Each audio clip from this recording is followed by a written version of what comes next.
आपको विडंबना नहीं लगता है कि आप मंदिर के आगे भी पुछ पुछ किया होता है? आपको विडंबना नहीं होता है कि प्रशासनिक अफसर के जो कुर्सी होते हैं उस पर पुछ पुछ किया होता है? जो दीवार होते हैं, आप ही वही बता रहे हैं कि एसडीओ पूर्वी, एसडीओ पश्चिमी के दफ्तर के सामने भी पुछ पुछ किया हुआ है।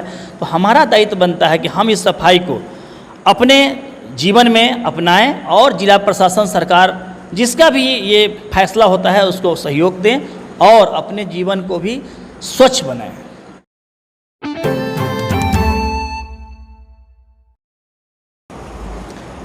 नमस्कार, आप देख रहे हैं चौपाल समाचार। चौपाल समाचार की हर खबर समाज पर करती है असर, और आज मैं जिस खबर को दिखाने जा रहा हूं ये खबर नहीं, एक ऐसी रचना को लेकर चर्चा है जिसको आप जब देखेंगे, पढ़ेंगे तो आपको भी लगेगा कि क्या कुछ इसमें बताया गया है। देखिए, ऐसे तो ये व्यंग है, और आज हम जिनसे बात करने वाले हैं, मैं बता दूं इनका परिचय, आप तो इनको जानते ही होंगे। ये हैं मनोज कुमार जी।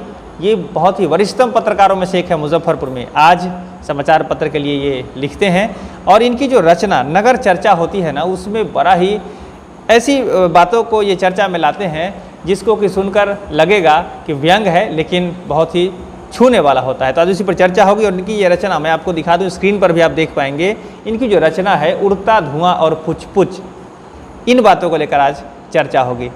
बहुत बहुत स्वागत है सर। नमस्कार अभिषेक जी। सर, हम जानना चाहेंगे कि ये जो आपने रचना जो आपने लिखी है, मैंने भी पढ़ी और बहुत ही बेहतर लगी कि आपने एकदम समाज की बातों को छुआ है। तो क्या कुछ मुद्दा है इसमें, हमारे दर्शकों को अपने माध्यम से बताइए। दरअसल अभिषेक जी, इस रचना को हम व्यंग बोलते हैं, और व्यंग एक पत्रकार, रचनाकार का दायित्व होता है कि समाज के समसामयिक वैसे मुद्दों को समाज के सामने, प्रशासन के सामने, सरकार के सामने सीधे लहजों में नहीं, चुटकी भरे लहजों में लाए, ताकि यह सरकार, प्रशासन इसको देखे, सोचे, समझे और हो सके तो उसको जो समस्याएं हैं निदान करे और समाज को विकास के रास्ते पर उत्तरोत्तर ले जाए। तो ये जो आपका जो उड़ता धुआं और पुछ पुछ है, व्यंग तो आपका है, लेकिन इनमें किन मुद्दों को समाहित किया है वो भी अपने माध्यम से हमारे दर्शकों को बताइए। दरअसल अभिषेक जी, अभी पिछले दिनों हमने अखबार में पढ़ा कि मुजफ्फरपुर जिला प्रशासन को एक ट्रॉफी बिहार सरकार के द्वारा दी गई है, जिसमें हम लोगों को बताया गया कि मुजफ्फरपुर धूम्रपान मुक्त हो गया है।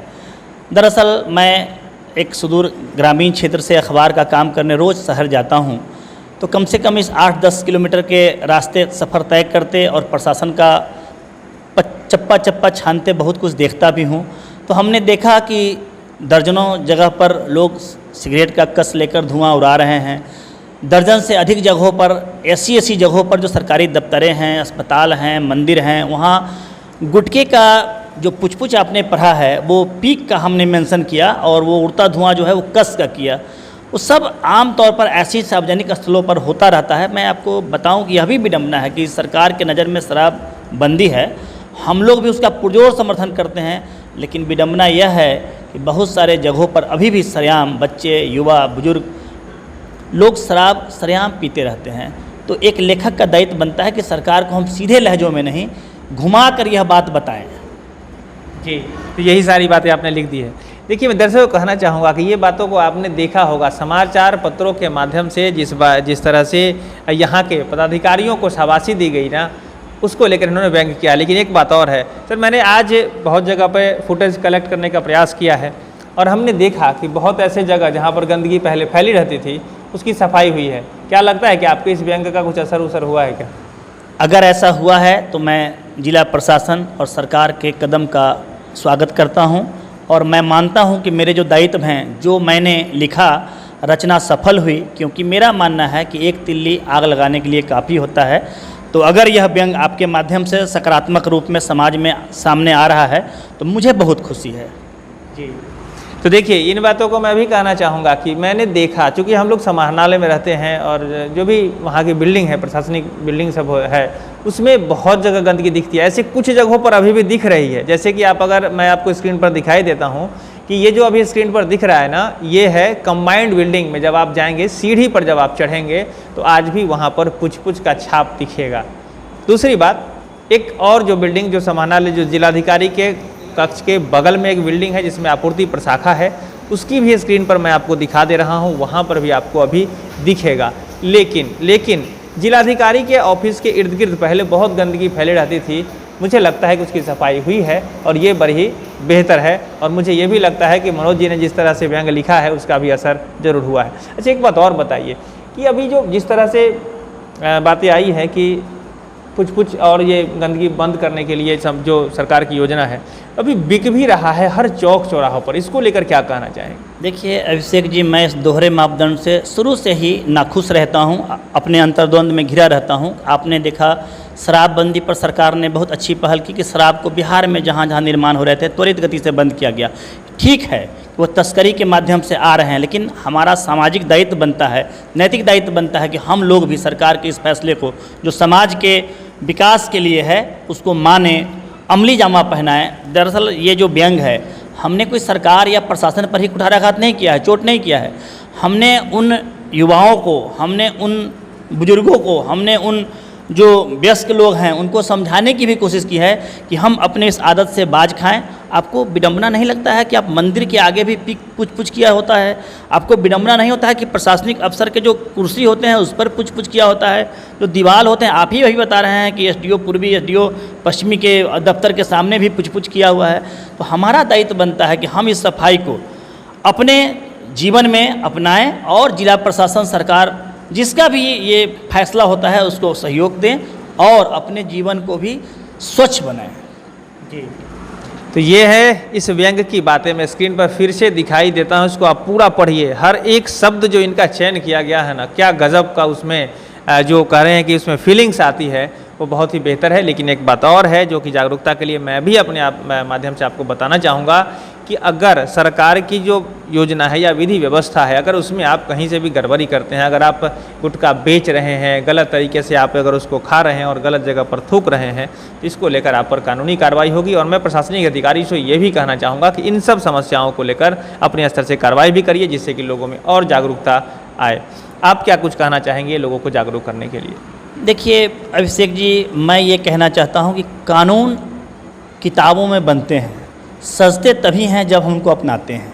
सरकार ने कोशिश की, हम उसकी सराहना करते हैं, स्वागत करते हैं। जिला प्रशासन उसके साथ कदम बढ़ा रहा है, हम भी उसका भी स्वागत करते हैं। लेकिन जहाँ कमियाँ रह जाती है, एक तो मेरे नैतिक जो पतन हो रहे हैं उनको बुलंद करने की ज़रूरत है। दूसरा, मेरा यह भी मानना है कि जब हम जिस चीज़ से, आपको बड़ी ताज्जुब होगा कि सिगरेट का जो डब्बा होता है उस पर लिखा होता है यह कैंसर इससे हो सकता है, पीने के लिए हानिकारक है। मैं पूछता हूँ कि बनाते क्यों हैं? क्या आप समाज को जहर दे रहे हैं? इस गुटखा पर भी अगर आप मेंशन करते हैं कि यह जहर होता है, बनाते क्यों हैं? इसका मतलब है कहीं ना कहीं हम इस दोराहे पर चल रहे हैं कि हमको राजस्व का आय हो और लोग मरे तो मरे। आपने देखा होगा पिछले कुछ दिनों जहरीली शराब पीने से कितने लोग मर गए। मैं आपको दावे से कह सकता हूं कि अभी जो शराब बिहार में उपलब्ध हो रहे हैं कोई बाहरी राज्यों से नहीं आ रहे हैं, ये सीमावर्ती क्षेत्रों में बनाए जाते हैं और नाम बदलकर, रैपर बदलकर बिहारियों को परोसे जाते हैं, जिसमें इन गरीबों की जानें जा रही हैं। हम समझ नहीं पा रहे हैं कि हम कर क्या रहे हैं। जब सरकार ने बंद कर दी तो हमारा क्या गुरेज, हम क्यों नहीं उसको छोड़ना चाहते हैं? आपने देखा होगा कि आज शराबबंदी से सड़कों पर हंगामे कम होते हैं, शादियों में मारपीट, हंगामे कम होते हैं और जो लड़की वाले हैं स्वतः बहुत अच्छे तरीके से अपने बारातियों का आदर सम्मान कर पाते हैं, वहाँ झगड़ा झंझट कम हो पाता है। तो ऐसी जो निर्णय हैं जो सरकार शराबबंदी का या गुटखा बंदी का, हम क्यों नहीं इसको अपनाएं और अपने समाज को, अपने को स्वच्छ बनाएं? जी, तो ये बहुत ही बेहतर बात है और हम हमारे माध्यम से भी और इनके माध्यम से भी जो बात आपके सामने गई है, मैं दर्शकों को ये कहना चाहूँगा कि आप लोग जागरूक बनिए, क्योंकि हमारा समाज आप ही से बनता है, हम सभी से बनता है। तो हम सब जब जागरूक होंगे तभी हमारे समाज में बेहतरी आएगी। और मैं एक बात और कहना चाहूँगा, देखिए ये सिलसिला शुरू हुआ है क्योंकि चौपाल समाचार हर वो बेहतर व्यक्ति जो समाज की बेहतरी चाहते हैं उनके विचारों को हम आप तक पहुँचाने का प्रयास करते हैं। आज मनोज जी ने अपनी बात रखी है जिसमें कि इन्होंने व्यंग के तौर पर भी रखी और व्यंग को जो मेरी जागरूकता थी आप लोगों के लिए कि उसकी जो गहराई थी उसे भी मैंने आपको रूबरू करा दिया है। आगे मैं कहना चाहूँगा, अगर आप इनसे भी कोई और प्रश्न पूछना चाहते हैं और चौपाल समाचार के माध्यम से पूछना चाहते हैं, कमेंट करिए। हम आपसे आपके प्रश्नों का जवाब लेकर, मतलब आपका जो प्रश्न होगा इनसे जवाब लेकर आप तक पहुँचाने का प्रयास करेंगे। आखिरी में आपने आज जो चौपाल समाचार में अपनी बात रखी है इसके लिए आपको बहुत बहुत धन्यवाद। हम आशा रखते हैं कि जो दर्शक हमारे सवाल पूछेंगे हम फिर आपसे जवाब लेकर उन तक पहुँचाने का निश्चय ही। आपका भी धन्यवाद, आपने समय दिया और मेरी इस रचना को समाज के सामने लाने का काम किया। मैं आपके लिए आभारी हूँ। धन्यवाद। बहुत बहुत धन्यवाद। दर्शकों का भी बहुत बहुत धन्यवाद। आप भी अगर कोई ऐसी बेहतरी समाज के लिए कर रहे हैं तो हमें संपर्क करिए, हम आपकी बात भी दिखाने का प्रयास करेंगे। चौपाल समाचार से नहीं जुड़े हैं तो जुड़ जाइए, चैनल सब्सक्राइब कर लीजिए, फेसबुक पेज लाइक कर लीजिए, इंस्टाग्राम को फॉलो कर लीजिए। नंबर जो डिस्प्ले कर रहा है ना, इसे सेव कर लीजिए, ये बड़े काम का है। हम आप सब मिलकर बेहतर समाज बना रहे हैं, इसमें आपका सहयोग भी प्रार्थनीय होगा। तो आज के लिए बस इतना ही। मैं हूँ अभिषेक आनंद, चौपाल समाचार के लिए धन्यवाद।